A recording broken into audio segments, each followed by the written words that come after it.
you close your eyes.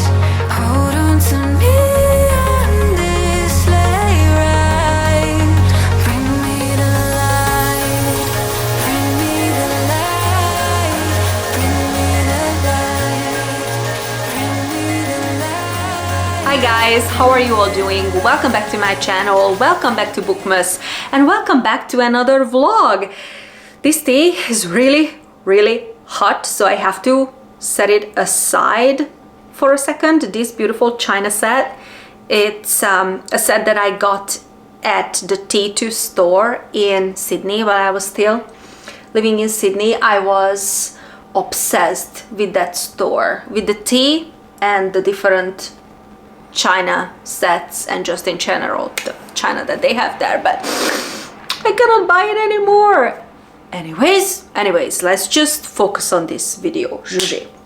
While that tea is cooling, I want to show you guys the books that I will be reading in today's video. One of them I actually already finished yesterday because I was in such a reading mood. It was like, what, 11 p.m? I was like, I want to read something. So I decided to read that little Sherlock Holmes short story that I just got the other day. This cover, honestly guys, this cover is just so gorgeous, so Christmassy, and I thought, what is better time to read any Sherlock Holmes stories than a Christmassy Sherlock Holmes story during Christmas time, right? I never read anything by this author. I never read any Sherlock Holmes stories, and I just wanted to sample it. So that's what I decided to do yesterday at like, what, 11 p.m. Now this story is Sherlock Holmes and the Adventure of the Blue Carbuncle, and this is a mystery story of a hat, a goose, and a blue carbuncle. So proud of myself. I'm so proud of myself because even before going into the story, I knew what a blue carbuncle was, and it's not what you think it is, because if you look it up, if you look up carbuncle on Google Images, then you're gonna get some gross stuff, right? You're gonna get some gross stuff. But I knew that a blue carbuncle is actually a very rare, very special type of gemstone. I think that it is a form of garnet, but I'm not sure because that's usually like red and maroon color. And I know that there are also many different other colors. And I think that blue carbuncle is like a blue garnet technically, and it's very rare and very special. And English is a funny language. But I'm getting there. Now, after reading this little booklet, would I read any other Sherlock Holmes stories? Yeah, I think so. It was fun and short and sweet, you know, nothing special. Again, it's just a short story, but I am definitely interested to check out other Sherlock Holmes stories. And I would also recommend, I think it's such a nice little refresher or palate cleanser, if you will, though I do feel funny calling a Sherlock Holmes story a palate cleanser. But you know, when it comes to Christmassy books, there are so many Christmas romances and now even Christmas thrillers on the market. And every now and then, it's just like good to pick up something different because I cannot just like read Christmas romances all the time. Also, if you have Audible membership, then this little book is there for free, and I think it's like a 35-40 minutes long audiobook, obviously depending on the speed that you use. So if you don't want to buy it because again I paid quite a lot of money for this little thing, then there you go on Audible. Again, if you have Audible membership, then you can get it technically for free. Now that's one of the books, and now let me show you the two other books that we are reading in this video. And yes, I can already tell you guys that we are reading these ones because I already started these books and I am obsessed with both of them. And one of them is a reread, Sword Heart. I think I only read so far like 15-20 pages in this book, and I freaking adore this book. This is one of my all-time favorite books, okay? This is the first ever fantasy romance that I ever read in my life, and obviously because of that I have a very special connection to this book. But in general, I just freaking adore the story, and I think that this time I'm going to listen to the audiobook because the audiobook narrator narrates one of the characters is like Scottish. Like, come on, we all know how I feel about Scotland, Scottish people and the Scottish accent, right? I'm actually going to review this book once I finished it. So for now, I don't really want to say too much about the story. And then the third book that we are reading in today's video is a historical romance anthology.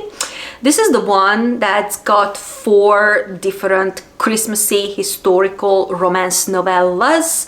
One by Tessa Dare, one by Sarah McLean, one by Sophie Jordan, and then one by Joanna Shoup.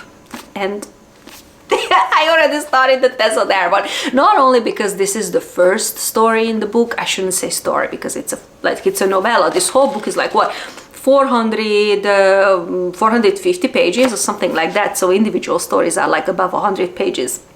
It's not a short story. And I already started the Tessa Dare one because you guys know exactly how I feel about Tessa Dare, okay? I mean, we all know that she is one queen when it comes to the historical romance genre, and I adore this little story and novella already, like, so much. And I cannot wait to sample the writing of Sarah McLean, Sophie Jordan, and Joanna Shoup, because I have not read yet a full-length historical novel by these authors, and I really want to in general support the genre. So if I like their writing and their stories or storytelling, I am definitely picking up a full-length book by these authors. Now let me just try the tea.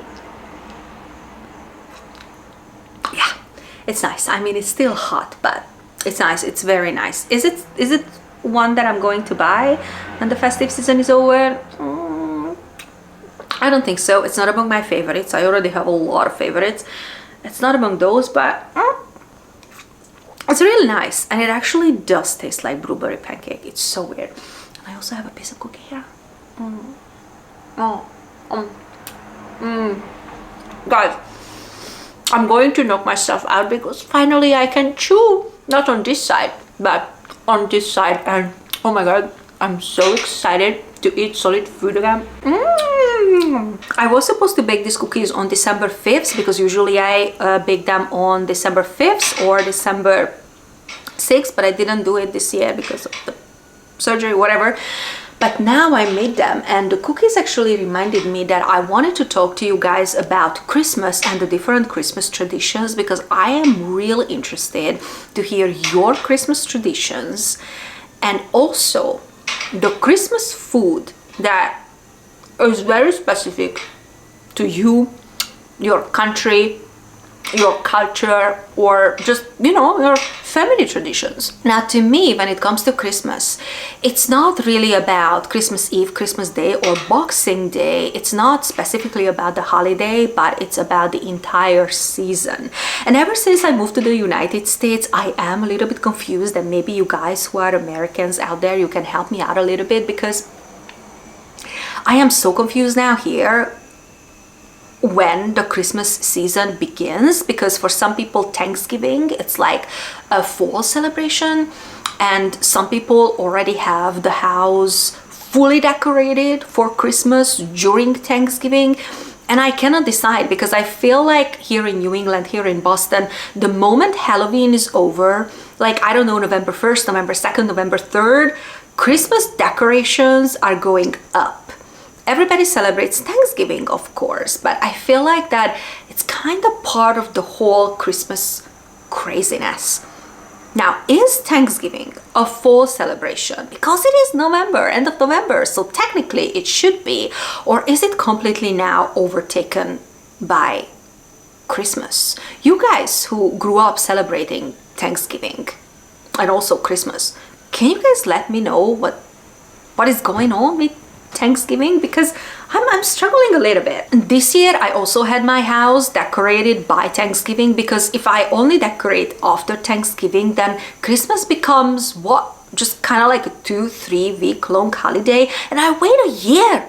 I wait a year for Christmas. I'm not gonna allow it to be only like 2-3 weeks long. I want everything. And to me, the festive season is about Christmas markets, Christmas shows, decorating the tree, decorating the apartment, the cooking and the baking, because I think in all cultures, like regardless where you're from, Christmas food and Christmas baking and cooking, it's actually a very big thing. I know that I have recipes and like foods and or sweets that I only make at Christmas. And again, I literally wait a year to eat this food, so I am going to make a big deal out of it. At every Christmas and in general, like, you know, towards the end of the year, I do a lot of reflection, and this year it really hit me that Christmas has changed so much in my life. Obviously, the traditions and the customs that are very dear to me are the ones that are from my childhood. Like, for example, growing up, we celebrated Christmas Eve. That's when we had the big dinner, and that's when we opened the presents. That was like kind of, again, the main day when we celebrate, you know, everything. And when you go to, for example, a midnight mass, that's always Christmas Eve. But then when I moved to Australia, the customs and the traditions are so different there, not only because the temperature is very different. I mean, it's usually very hot, so you just go to the beach and you barbecue, but kind of like that's the Australian way to celebrate whatever holiday they have. It's always beach, it's always barbecue, but again, it's really hot, so I totally get it. I couldn't really cook and bake anything that I wanted to, because when it comes to these extreme hot temperatures, when I even just like try to, like, you know, get the dough together or knead the dough for a gingerbread, it's like everything is falling apart. It's really not that easy. But they have these beautiful Christmas pavlovas, for example, that they do every single year. So I got into the habit of making pavlova for Christmas. And then here in the United States, everything becomes about Santa, Santa, Santa, Santa. And in Hungary, it's not Santa who brings the presents, right? But the baby Jesus. We celebrate Santa on December 5th and on December 6th. And that is why I usually make the chocolate chip cookies that I associate with Santa in my mind on December 5th and December 6th. But I actually don't mind it. Like, sometimes I feel that, you know, these individual customs and traditions can be very tricky, and sometimes it's a mess in my mind, but I don't mind it, because I am a mix of all of these things and all of these experiences that I had in my life, and I truly want to embrace every single custom and every single tradition and make my own traditions that are very unique to me and unique to my life experiences. So kind of now I celebrate everything. I celebrate the Hungarian, Australian, and American versions kind of like mushed together in the best way that I can. So now you guys let me know, what are your traditions? What are your customs? And what is your Christmas food that is somehow, one way or another, is very traditional to you?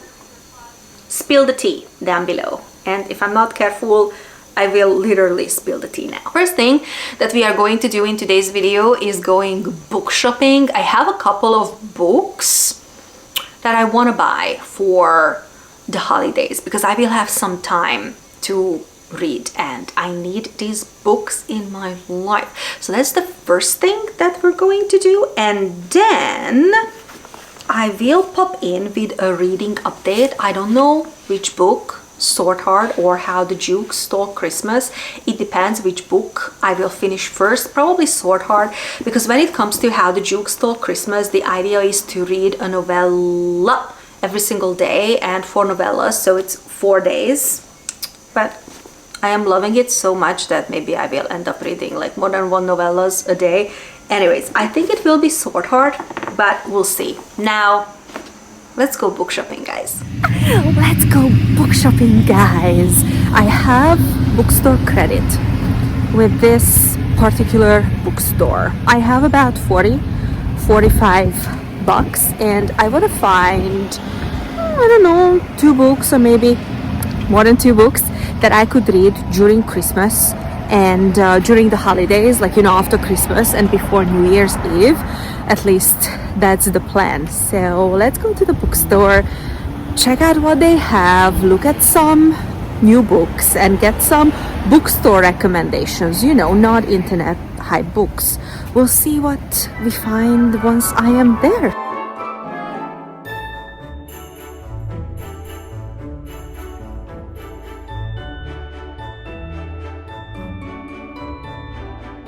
Here it is, guys. I cannot wait to get to the Stormlight archives. The rage is real, and apparently it is well deserved.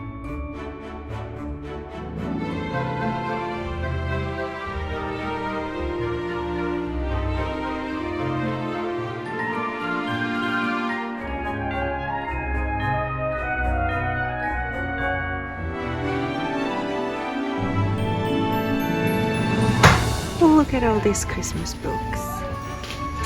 Oh wow.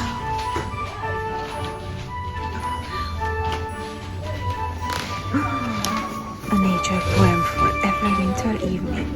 Oh my, I want this, I want this.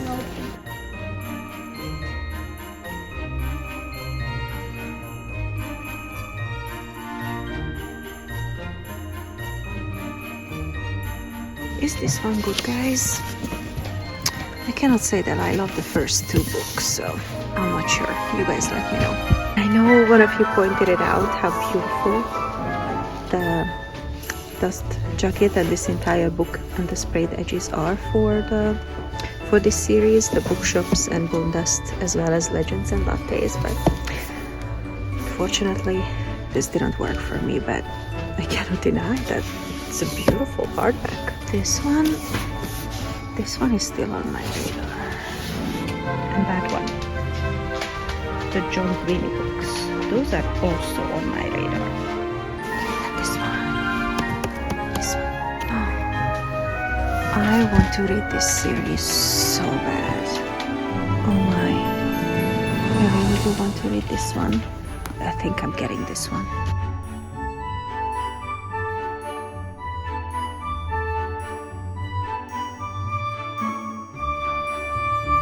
Guys, I am looking at the Stormlight archives and you're kidding me, right?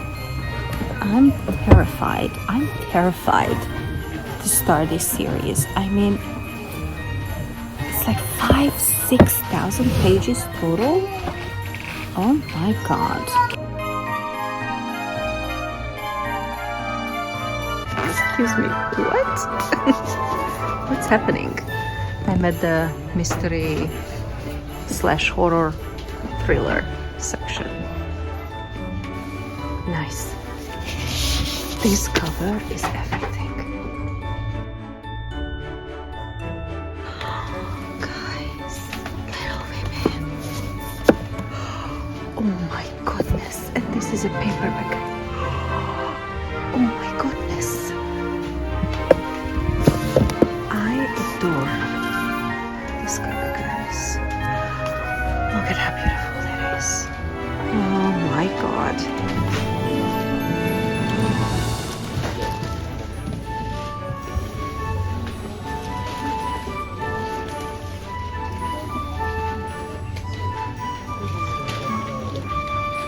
This pedaling Santa, this reminds me of Australia because, you know, Christmas is really hot there and they have all these like really weird Santa decorations, like Santa on a surfboard, Santa on a beach, Santa on a pedaling board maybe.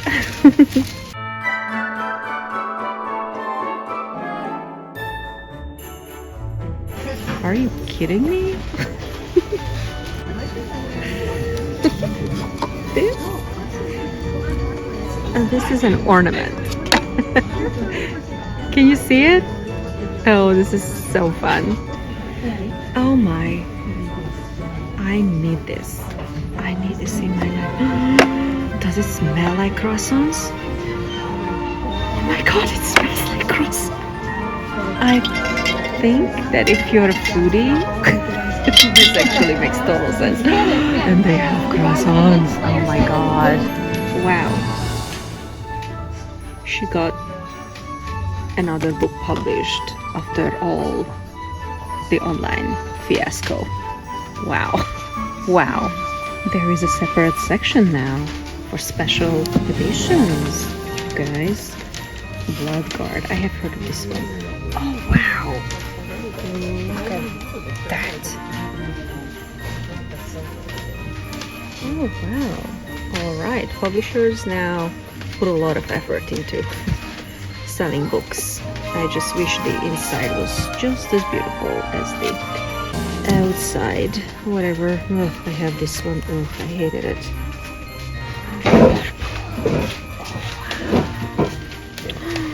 Very nice. Okay guys, now let me quickly show you the 4 books. Yes, 4 books that I got at the bookstore. I paid $7-8 for these 4 books, plus obviously the store credit, so it's not that, you know, they were free or cheap. But I'm so happy because all of these 4 books are on my TBR. Like, walking into the bookstore, I had one rule really. I wanted to buy books that were on my TBR and books that I am kind of like immediately interested in to read. The 2 books that I wanted were Sapiens, that they didn't have, and also I wanted Empire of the Vampire, and they had 1 copy of that, but the cover was torn and the spine was broken. I was like, I'm not going to pay like 20 something bucks for that. And they didn't even offer a discount for like this type of books, you know, the ones that are just damaged in a certain way. So I was like, oh, okay. So the stock was not exactly the best, but it is before Christmas, so it is possible that they are, you know, just sold out when it comes to certain types of books. But I did find these 4 and I am super happy with them. So now let me just show you the books. One of them is of course a historical romance, because I am going through my historical romance era. I keep mentioning it in every single video. And the book that I picked up is apparently a cult favorite and I need to read it. And that is Lord of I cannot say that word. Scoundrels. I cannot say it. Scoundrels. Oh wow. Lord of Scoundrels. I can only say this word when I am looking at it, when I am reading it out loud. There you go, that's one of the books.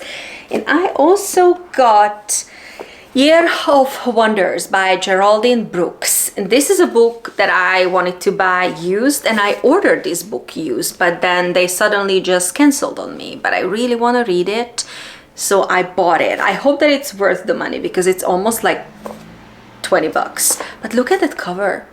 No, look at that cover. This is about a plague taking place in 1666 and about a young girl, Anna, who will be accused of witchcraft because she survives. I don't know exactly, but look at the blurb, or listen to the blurb. It says, a deeply imaginative engagement with how people are changed by catastrophe. Yeah, I should have read it maybe in 2020.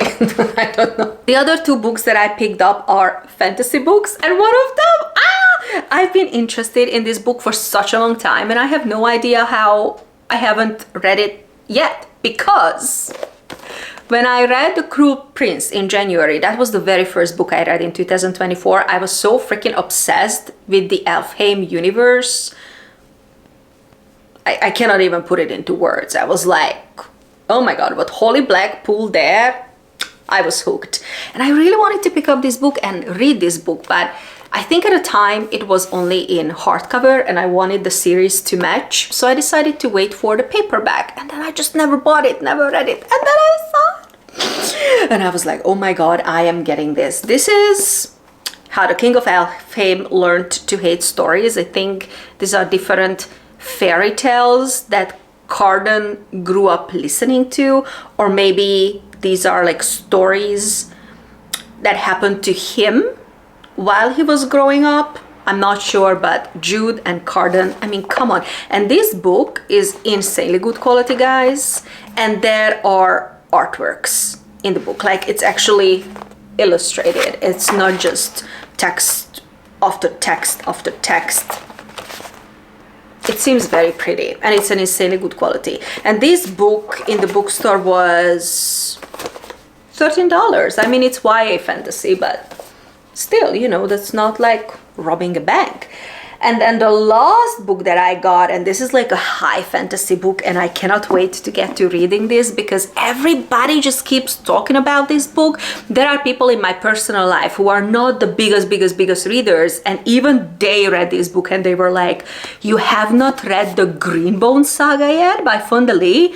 And I'm like, can I even call myself a fantasy reader? Because no, I have not read this book yet. So I decided to pick up Jade City, and honestly, after Christmas or even during Christmas, I will start reading this book. This is the only one they had in the trilogy. They didn't have the other two, but at least they had this one, okay? So I'm very lucky.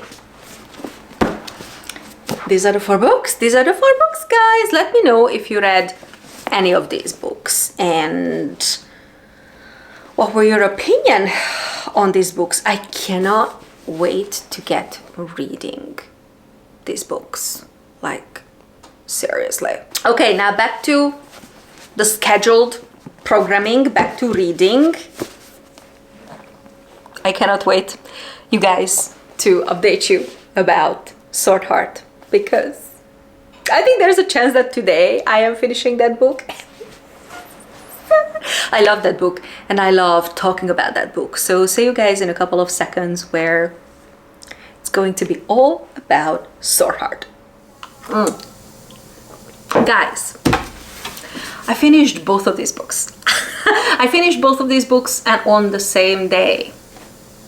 Crazy. Sword Heart, still an all-time favorite of mine, and dare I say that reading it a second time was actually so much better than reading it the first time. Let's talk about this book first. Is this one, the anthology? I'm not sure. I'm kind of 50-50 with this book because there were 2 short stories, novellas. I keep saying short stories. No, these are novellas. There were 2 novellas that I really liked, and then there were 2. Wait, I'm not sure. I don't really know how I feel about this. But first, let's just discuss Sword Heart because this is one of my all-time favorites and I cannot shut up about this book. Maybe I should make a separate video about this book. Alright, so our main female character in this book is Hala. And Hala is a widow who's also the caretaker of her really sick uncle. And her uncle dies and he leaves everything, all his possessions, to Hala, which makes her suddenly into a very rich woman. But then her family on her late husband's side, they don't really like that. They are like, Hala, you're a woman. You don't need all this money. Why do you need all this money?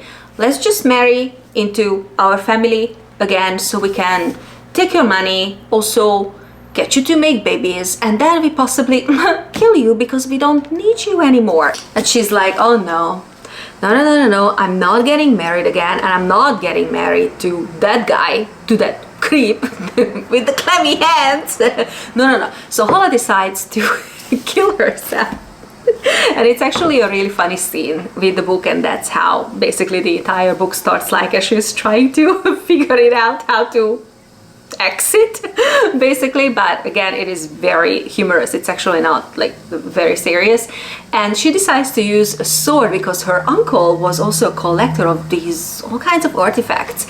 So she grabs this sword, and as she unshields the sword, a guy named Sarkis pops out of the sword. I mean, he is basically the sword because he was cursed years ago to basically become a sword, and he acts like a genie, though he doesn't want to be called a genie, but technically he acts like a genie, and he is linked to his owner, and he is obligated to protect his owner. So obviously he's like, no, lady, you're not going to kill yourself. That's not going to work. I can help you. And basically this entire book is about Sarkis and Hala going on a road trip, trying to get to these lawyers who could help her to get back her inheritance, you know, and just simply live a happy life. And this book, I think that this summary basically tells everything, because this book is a fantasy romance. There are very nice fantasy details on this book, so I wouldn't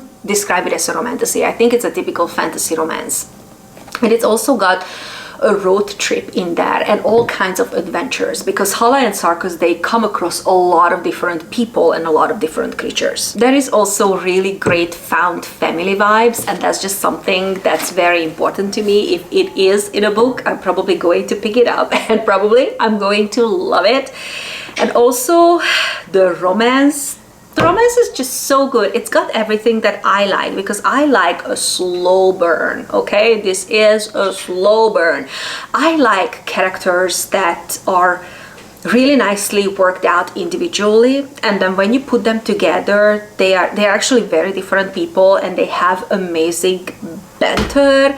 And this book if you wanna describe the tropes that are in this book as far as romance goes, I think it's the typical grump sunshine trope in this book. But again, it's got everything. If you like fantasy and if you like fantasy romance that's got really great characters, romance, adventure, all different creatures, found family, and a lot of fun, I think you should pick this book up. The audiobook is fantastic, and I cannot get over the fact that the audiobook narrator narrates circus specifically as a Scottish person, as a Scottish man. I'm here for it. I'm here for it. All right, next, How the Jukes Stole Christmas. This is going to be a little bit hard to review this book because it's 4 novellas by 4 different authors. So, you know, it's technically like 4 different books, but I'll try my best. So the very first story is Meet Me in Mayfair by Tessa Dare. And this was the one that was my favorite and got me hooked onto this anthology. And I finished the Tessa Dare and the Sarah McLean story basically within day, because these were the 2 stories that I really like. Now, in the very first story, Meet Me in Mayfair by Tessa Dare, we follow Louisa, who is the eldest daughter in kind of like a middle-class family. The family is huge, and they are living in Mayfair in a house, and this house was gifted to her father by a duke, but that duke died, and then the new duke is like, he doesn't seem to be that nice, and he's basically planning to sell the home, to take this house from them, and they are basically like relocating to Jersey Island because they have nowhere to go, and the Duke is not really willing to discuss this issue with them. So Louisa is planning to get a very wealthy husband, and she goes to this Christmas ball, and surprise, surprise, at this Christmas ball she actually runs into this new Duke, who is a very grumpy and rude man who of course has a soft spot for her. And basically the whole story takes place during that night. They meet at the ball and then they walk home in Mayfair to Louisa's house, and she's trying to convince him, you know, not to take the house. Obviously it's more complicated than that, but this is how I would actually describe it. And this is a typical Tessa Dare story, and I love it. Oh my god, I miss Tessa Dare's humor. I know that I said it in so many of my other videos, but to me it is the humor that gets me every single time when it comes to Tessa Dare, and the banter between the 2 characters, just fantastic. She is so funny, and I still got a couple of books from her on my backlist, but when those are gone, when I am finished with her backlist, oh my god, I have no idea what I'm going to do. And the second story, The Duke of Christmas Present by Sarah McLean, this was also good. It was a huge change after the Tessa Dare novella, and you know, especially because I read them on the same day. This story was a little bit more serious. It was not as lighthearted, but I think that it was very well written. It's about a guy, a duke, who is basically fighting for his childhood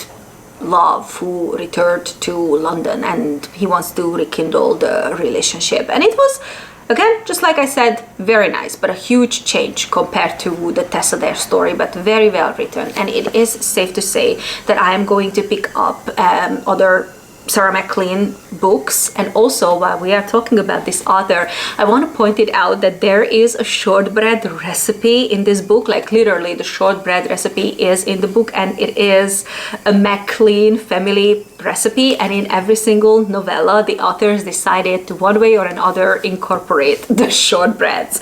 And I actually found it such a nice little touch that these 4 ladies came together and they were like, okay Sarah, we're going to use your family's recipe in all of our stories, all of our Christmas stories. And I bet your sweet little plump asses that I am going to make this shortbread cookie. I have never made Scottish shortbread before. I mean, I guess that is the same principle as any other shortbreads, but I am making it not in this vlog, but I am definitely making it this season. Okay, now the next story, the Sophie Jordan story. Oh my god, I forgot the title of that novella. Damn, just give me a second. Oh yeah, Heiress Alone. This was the one that I did not like. Oh my god, I really did not like this. I really did not like this. And I thought that I would adore this because in this story, the Duke that we are dealing with, he is Scottish and he has a Scottish castle and he ends up saving our heroine who is accidentally, we still don't know how, but accidentally her family left her behind in Scotland for the holidays. Everybody just forgot about it. So it's kind of like Heiress Alone. I think it's kind of like playing with, you know, Home Alone. I guess that was the inspiration of the author, because I don't know, I'm not sure, but that's kind of the vibe. And the setup was so great. And I loved the beginning of the story. And I was like, it's got everything that I like. A nice Scottish hero, an heiress, whatever, alone, left alone. And the guy saves her, whatever. And then everything just went south in this story because this story got so smutty so quickly. And you guys know me, I am not against smut. I have nothing against smut in my books. But when something gets to this point so easily, like in the first couple of chapters, and then the relationship becomes about the smut non-stop, and especially considering that our female main character was she actually wanted to become a nun.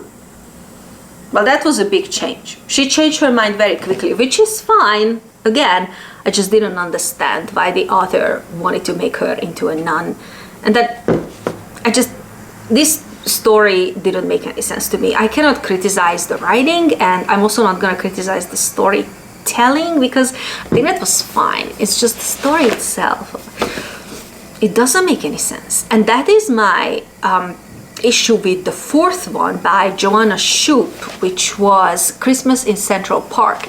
And this was the one that actually takes place in Manhattan, right? So it's America, while the other three short stories, it's like London, England, and Scotland, right? So this was kind of like a nice change of scenery. And again, there was nothing wrong with the writing or the storytelling. It's just the story did not make any sense. It's about a young lady who is fighting for her position at a journal because she wants to become a journalist, and then her boss that she likes, and her boss also likes her, he convinces her to give like a dinner party for the board of the journal. It's even like hard for me to talk about it because it actually doesn't make any sense. I think that the last two stories, but it's the same with the Tessa Dare and the Sarah McLean stories, but especially the last two stories, they would have benefited from an extra 50 or 100 pages, or just maybe like, you know, making them into a full-length Christmas novel. I think that would have helped. Could have helped. But am I happy that I read this book? Yeah. It was actually great fun, and with all honesty, I think I'm going to pick up full-length books from these ladies because I kind of feel that, to me, that was the problem. Nothing was really fleshed out, not the characters, not the relationships, and also not the story. So yeah, ultimately 50-50. But you know what? I am going to count it as a success. It's Christmas. I'm going to count it as a success. Well, guys, with this, I am going to end the vlog here. This is the third bookmas vlog. Wow, it's crazy. I'm gonna go and edit the vlog, and I will try to upload it as soon as I can, probably tomorrow. So I will have a very long night of editing, but that's okay. I'm actually really happy to do it. I'm really enjoying bookmas, and I'm very happy that I'm doing bookmas. Now hit share, like, and subscribe to my channel. If you haven't already done so, you are welcome here. And I'll see you soon in an upcoming bookmas video. Bye!